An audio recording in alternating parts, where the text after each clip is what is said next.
नमस्कार मित्रों कुंडली देखना सीखें पार्ट 4 में आपका स्वागत है। इससे पहले 3 पार्ट में आपको सिखा चुका हूं, जिसमें मैंने आपको राशि और उनके स्वामी याद करा चुका हूं। उच्च और नीच राशियां याद करा चुका हूं, मूल त्रिकोण राशियां याद करा चुका हूं। और आप देख लीजिए, अगर आप डायरेक्ट चौथा पार्ट देख रहे हैं तो पिछले 3 पार्ट पहले देख लें, तब ये देखें। प्लेलिस्ट में जाकर पूरा आपको मिल जाएगा हमारे चैनल के। परंतु यदि अगर आप याद नहीं कर रहे हैं तो कोई फ़ायदा नहीं। मैं आपको विश्वास दिला रहा हूं, आप याद करके देखिए और जितना हम बताते हैं उतना समझने का प्रयास कीजिए। समझाना हमारा कर्तव्य है, हमारी ड्यूटी है। आपको समझने का प्रयास कीजिए, है ना। उसके बाद आप कुंडली देखने में भी एक्सपर्ट हो जाएंगे। ठीक है, अब देखिए, आज मैं आपको मूल बेसिक चीज़ें अभी मैं समझा रहा हूँ।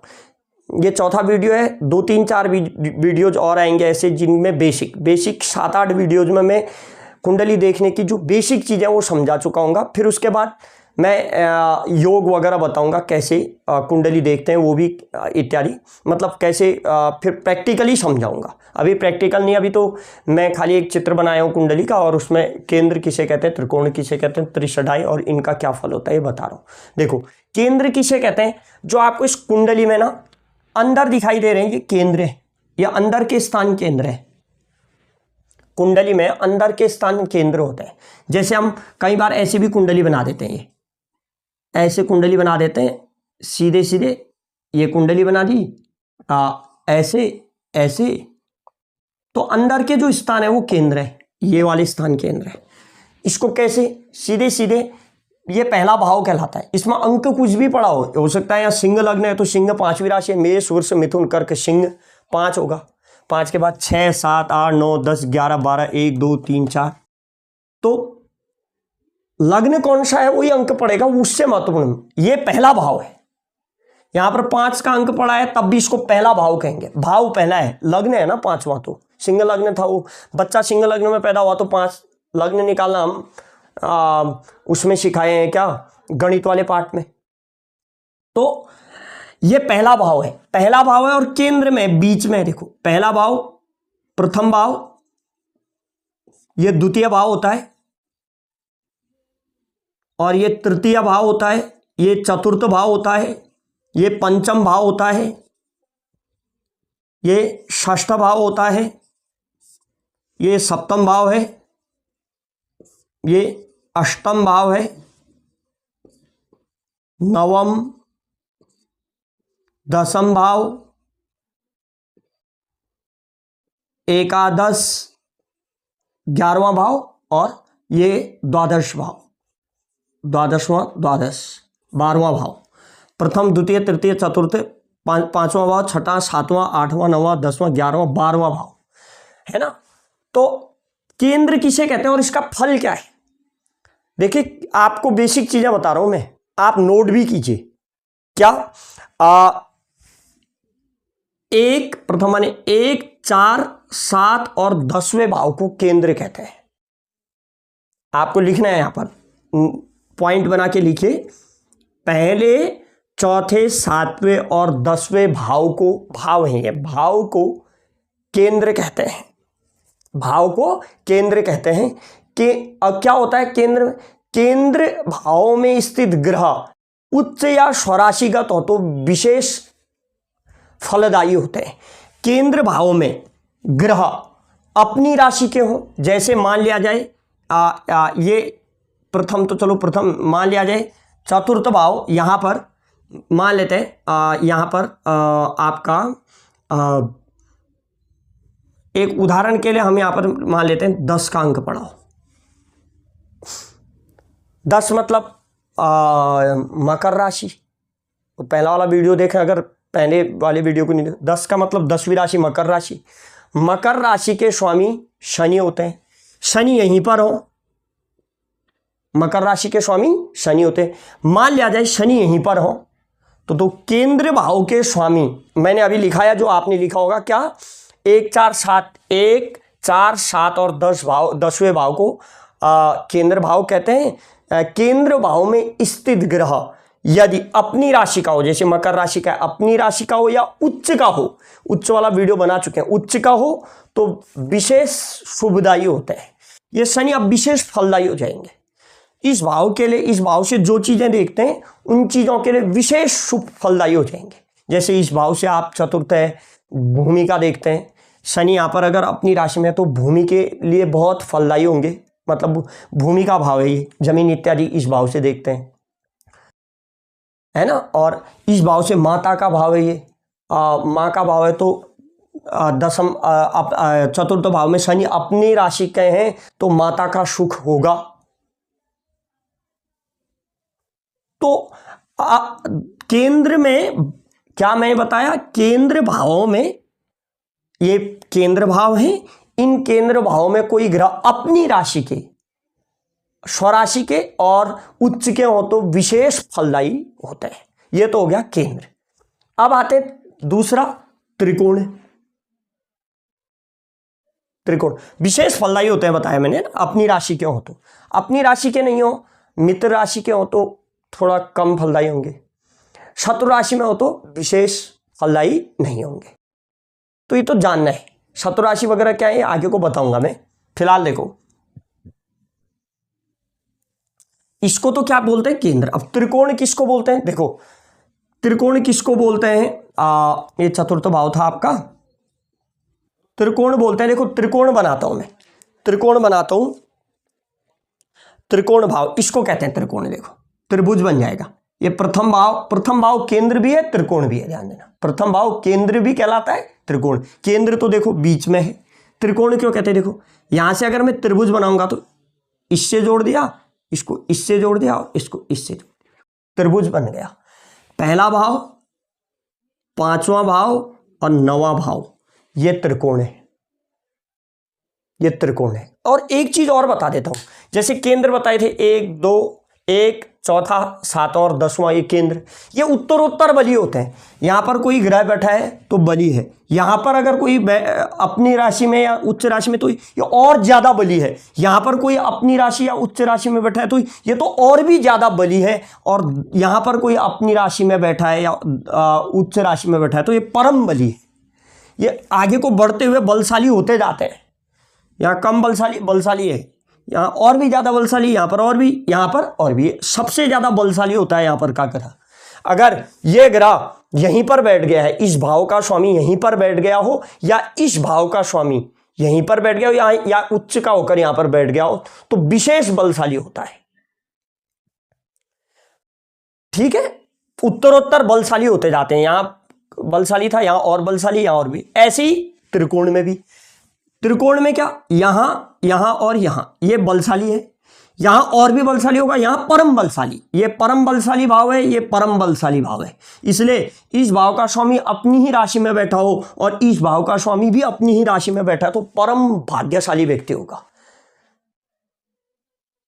क्योंकि देखो उत्तरोत्तर बली, ये बली था, उससे ज्यादा बली है, उससे ज्यादा बली है, सबसे ज्यादा बली होता है। ऐसे ये बली, ये बली, ये बली, त्रिकोण है। ये केंद्र में सबसे बली है, त्रिकोण में सबसे बली है, सबसे बलवान ये भाव।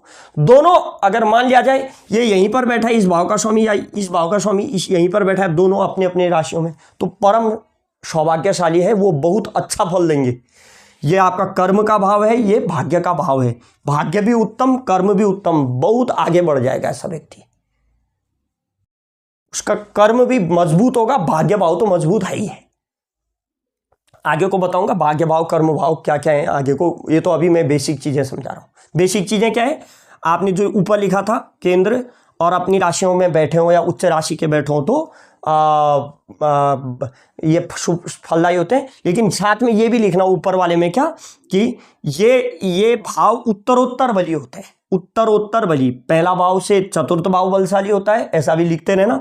चतुर्थ भाव की अपेक्षा सप्तम भाव और अधिक बलशाली होता है, सप्तम की जगह दशम भाव सर्वाधिक बलशाली होता है। ऐसी त्रिकोण लिखो, त्रिकोण की परिभाषा में लिखा था। त्रिकोण क्या, पहले पांचवें नवे भाव को त्रिकोण कहते हैं। इसको केंद्र और त्रिकोण दोनों में रखा जाता है। पहले पांचवें और नवे भाव को त्रिकोण कहते हैं। त्रिकोण में स्थित शुभ ग्रह या त्रिकोण भाव का स्वामी या त्रिकोण में कोई उच्च ग्रह बैठ गया हो तो वह भी विशेष फलदायी होते हैं।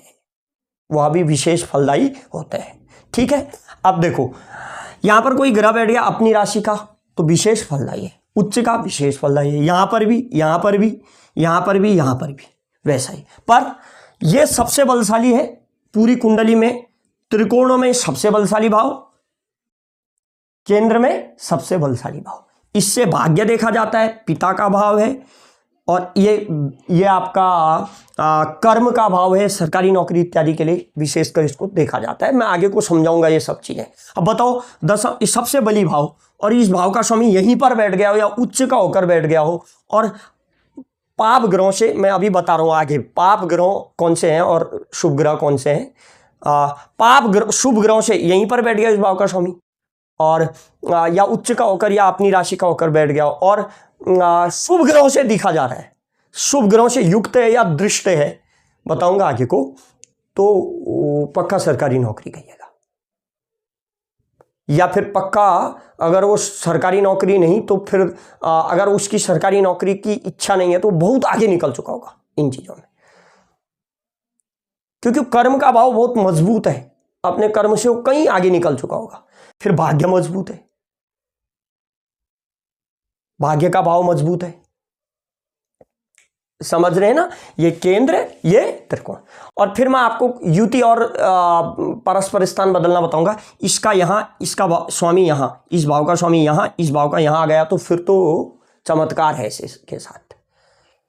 लेकिन चीजें आगे को और भी देखनी पड़ती हैं, कहीं पाप ग्रहों से दृष्ट तो नहीं है, पाप ग्रहों से दृष्ट है तो फिर उन पाप ग्रहों की शांति करानी चाहिए। तो वो पाप ग्रह क्या है आगे को बता रहा हूं, मैं बता रहा हूं। पर अब केंद्र और त्रिकोण बताया, मैं त्रिषडाई बता रहा हूं। त्रि माने 3, षड माने 6, आय इस भाव से आय देखी जाती है, मैं यहां पर लिख देता हूं, आय का मतलब उसकी इनकम देखी जाती है। तो त्रिषड आय, त्रिषड आय, इस भाव को त्रिषडाई भाव कहते हैं, इन भावों को त्रिषडाई भाव कहते हैं। तीसरे, छठे और 11वें भाव को त्रिषडाई भाव कहते हैं। और इसका फल क्या है, तीसरे, छठे और 11वें भाव में ना पाप ग्रह हो तो शुभ फलदायी है। शुभ ग्रह यहां पर इन भावों में शुभ ग्रह नहीं होने चाहिए, इन भावों में शुभ ग्रहों तो कोई विशेष वो नहीं है, लेकिन पाप ग्रहों तो विशेष फलदायी होंगे। पाप ग्रह कौन से होते हैं, पाप या क्रूर ग्रह हो तो। अब मैं पहले आपको पाप या क्रूर ग्रह, आप कहीं पर और लिखिए, ये भी लिखा रहा हूं।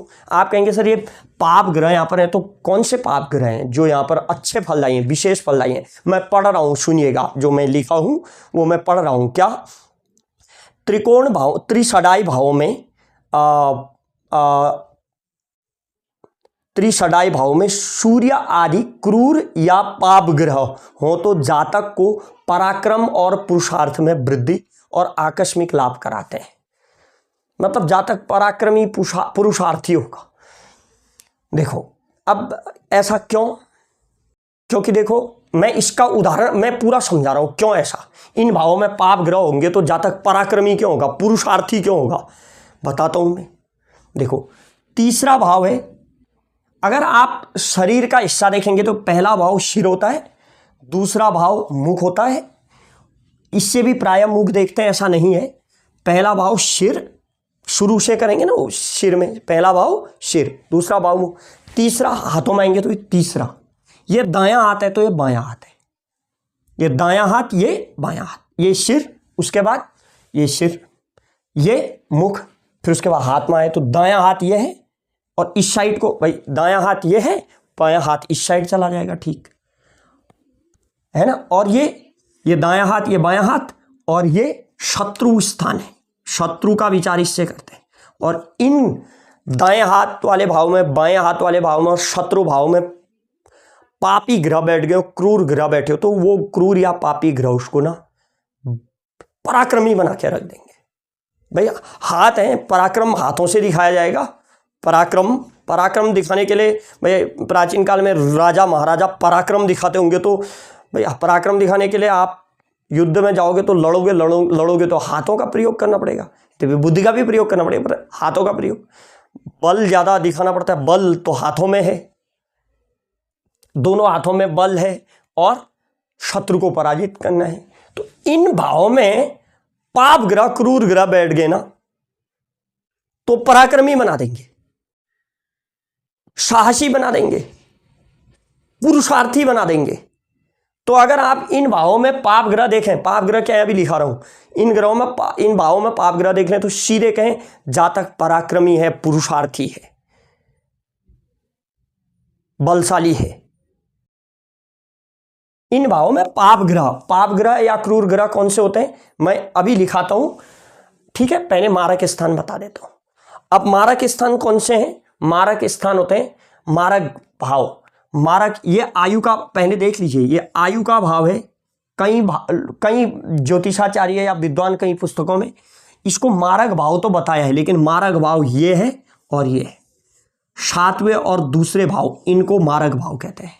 ये दूसरा वाला ये और सातवां ये, इन दो को मारक भाव कहते हैं। कई ज्योतिषाचार्यों ने इस भाव को भी मारक भाव कहा है। तो दूसरे, सातवें और आठवें भाव को मारक भाव कहते हैं। दूसरे, सातवें, आठवें भाव को मारक भाव कहते हैं।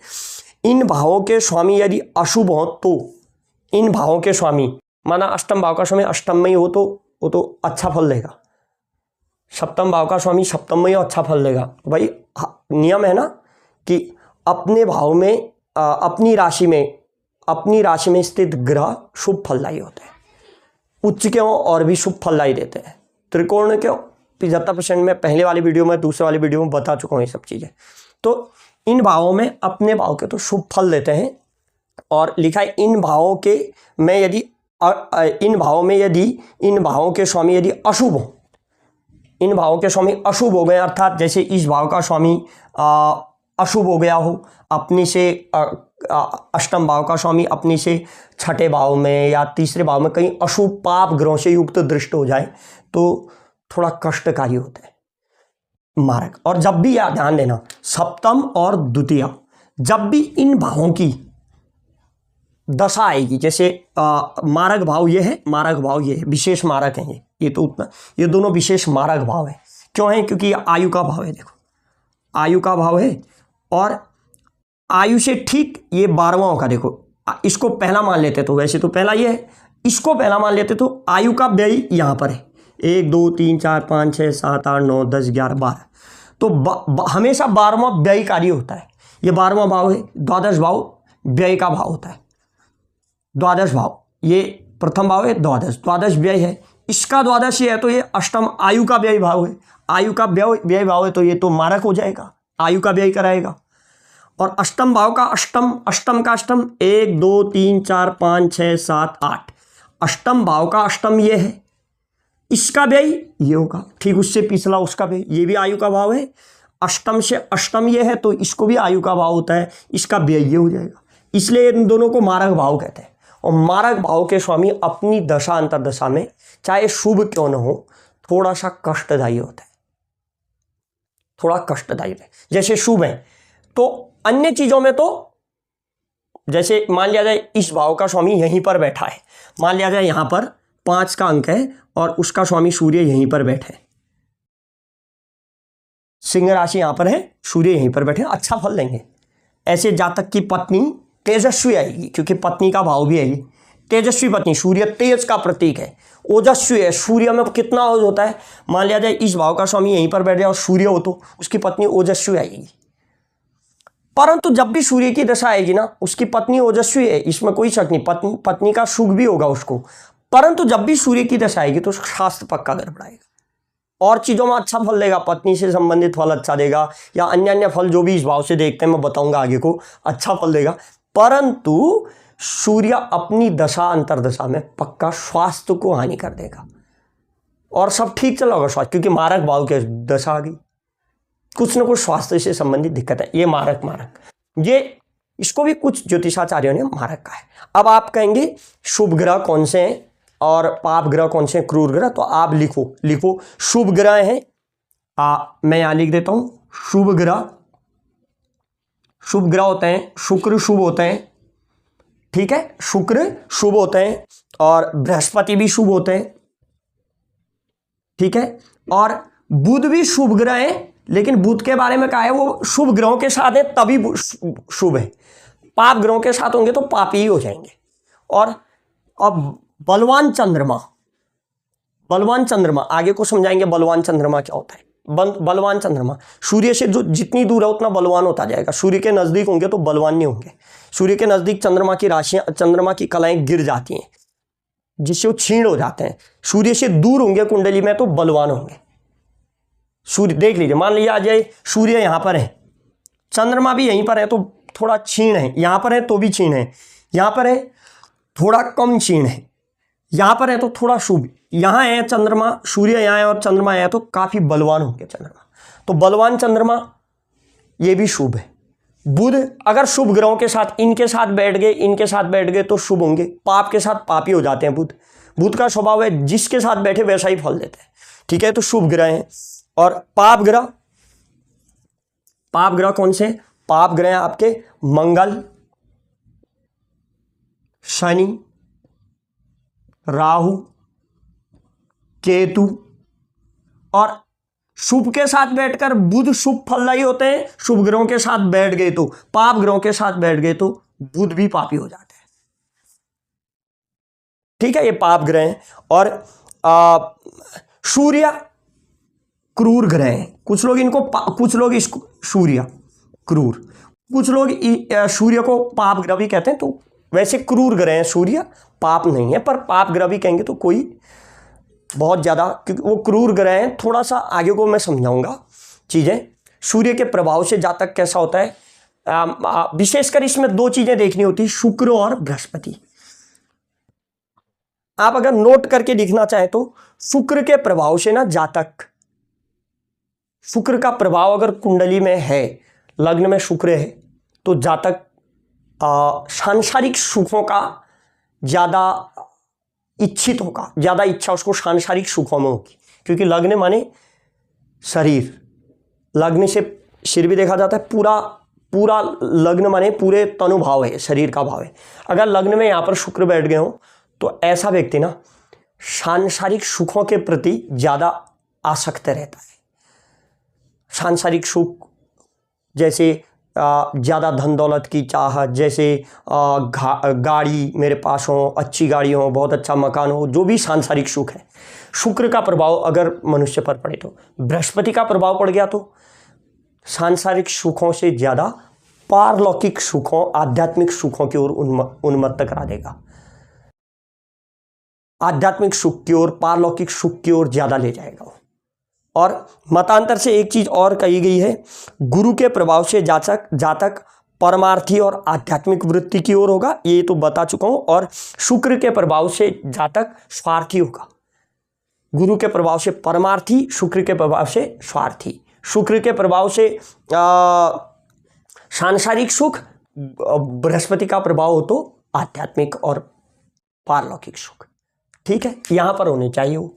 और यहीं पर नहीं, और चीज़ों में भी बताऊंगा मैं आपको आगे को, जैसे जैसे मैं आपको ये बेसिक चीज़ें अभी तो समझा रहा हूँ, तो मैं कुंडलियों पर अध्ययन कराऊंगा आपको, है ना। और योग बताऊंगा कि कैसे कैसे योग बनते हैं। जैसे अगर मैं कह दूं अष्टम भाव में राहु बैठे, एक उदाहरण के लिए अष्टम भाव में राहु बैठते हैं, अगर राहु अष्टम भाव में शत्रु राशि में बैठ गए हों या पाप ग्रहों से दृष्टि युक्त हैं, तो पक्का ऐसे व्यक्ति को जीवन में एक बार विष का प्रभाव झेलना पड़ता है, अर्थात सर्पदंश का प्रभाव झेलना पड़ता है। सर्पदंश योग बनता है। अब जरूरी नहीं कि सर्पदंश का ही विष हो, विष का प्रभाव झेलना पड़ता है, लेकिन सर्पदंश का विशेष प्रभाव अष्टम में राहु होता है। तो क्यों होता है ये भी समझाऊंगा।